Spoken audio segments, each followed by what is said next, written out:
искам.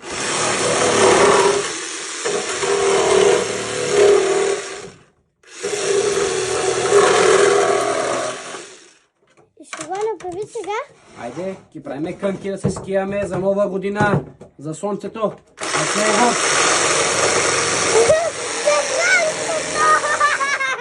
Айде!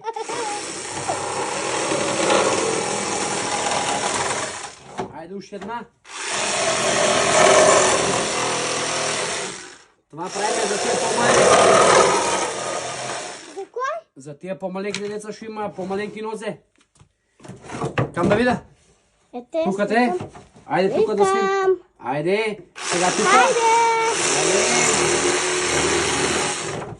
А тука за по-големите деца.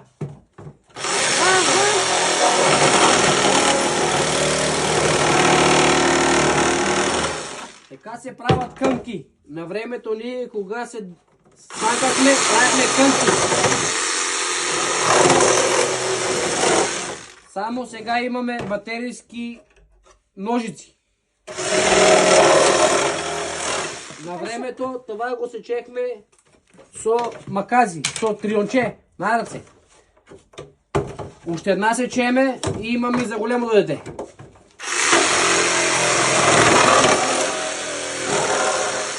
Готово! Уште една.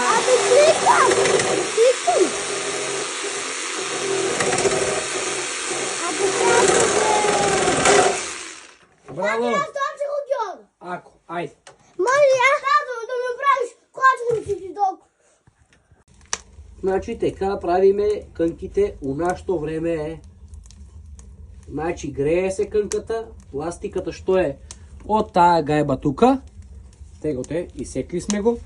И сега го грееме само връво на пластиката. И кога се нагрее убаво, сега ќе ви покажам. У нашето време така се правеше кънка. И така го свиваме. Амо още малко трябва да се нагрее.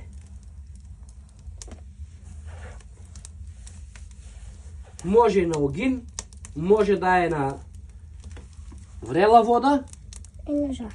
и на жар. Не се може, ще гори. Айде. Значи сега. Значи правиме кънката така, да е подвиена отпред, да не зарива у снего. Е така. И сега гледайте кой. Значи гледайте какво изгледа са. Так. Значи само да не зарива у снего. Малко подвиена кънка. Това е рачка от гайба. Сега взимаме другата. Исто така отсечена. И сега взимаме па и грееме и другата.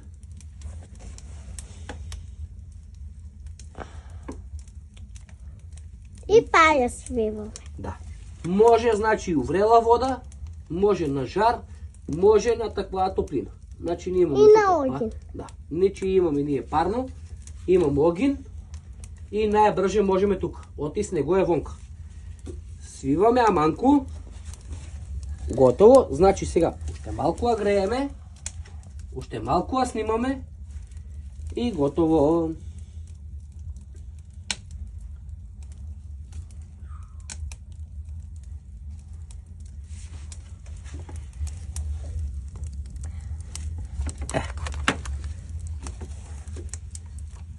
Готово.